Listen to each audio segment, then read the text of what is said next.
Baik, bismillah.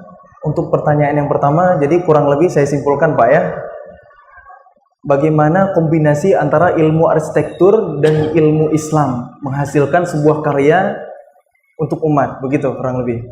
Ya, alhamdulillah memang ketika saya kuliah di jurusan arsitektur dulu, saya mengambil salah satu mata kuliah tambahan, namanya itu arsitektur Islam. Jadi memang udah dari dulu ada memang disiplin ilmu arsitektur yang khusus mengkaji bagaimana Islam itu mempengaruhi keilmuan arsitektur gitu. Dan yang saya pahami adalah arsitektur yang Islami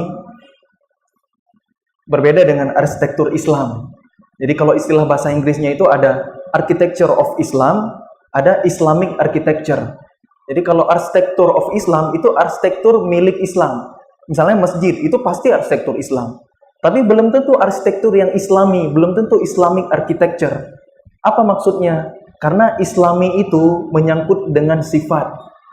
Arsitektur yang Islami itu tidak mengenal bentuk, tidak mengenal wajah atau tidak mengenal rupa. Arsitektur yang Islami itu yang di kedepannya itu adalah kemanfaatannya.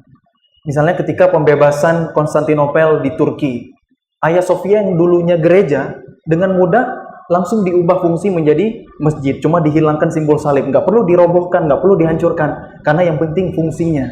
Begitu juga dengan masjid-masjid yang seharusnya ada di Nusantara kita. Harusnya merespon lokalitas.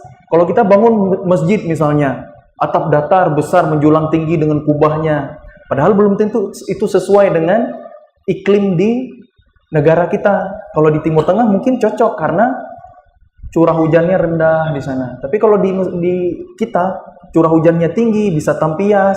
Terus kita bikin kalau bikin halaman itu semuanya full sama keramik gitu. Kan bikin panas, silau segala macam. Makanya seharusnya kalau pemilik proyek katakanlah pihak masjid atau pemerintah ketika melibatkan ahlinya itu mestinya karyanya itu berbeda. Makanya harapan saya ini untuk masjid kita yang di sebelah, mumpung belum terlambat, sebaiknya memang melibatkan pakar-pakar dari dunia kampus, bukan hanya konsultan yang hanya bergerak di lapangan, supaya nanti hasilnya itu jauh lebih baik untuk kemaslahatan umat gitu. Bukan hanya impresinya yang megah, bagus, tapi ketika orang sholat di sana nanti kurang nyaman, entah gerah, entah mungkin tempat wudhunya kurang standar, entah pohonnya kurang sehingga nggak teduh, malah panas segala macam. Jadi sebenarnya arsitektur yang Islami itu lebih concern ke hal-hal yang sifatnya itu manfaat.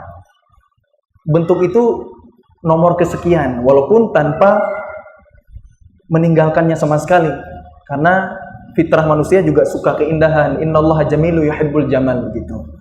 Tapi fungsinya yang lebih kita utamakan. Buat apa kita bangun masjid mahal-mahal pakai dana umat, tapi biaya perawatannya juga tinggi, yang itu juga dari kencelan umat. Ini menjadi pemikiran seorang arsitek, bikin bangun masjid itu yang efisien, tidak boros dan seterusnya. Itulah arsitektur yang Islami yang saya pahami Pak. Gitu.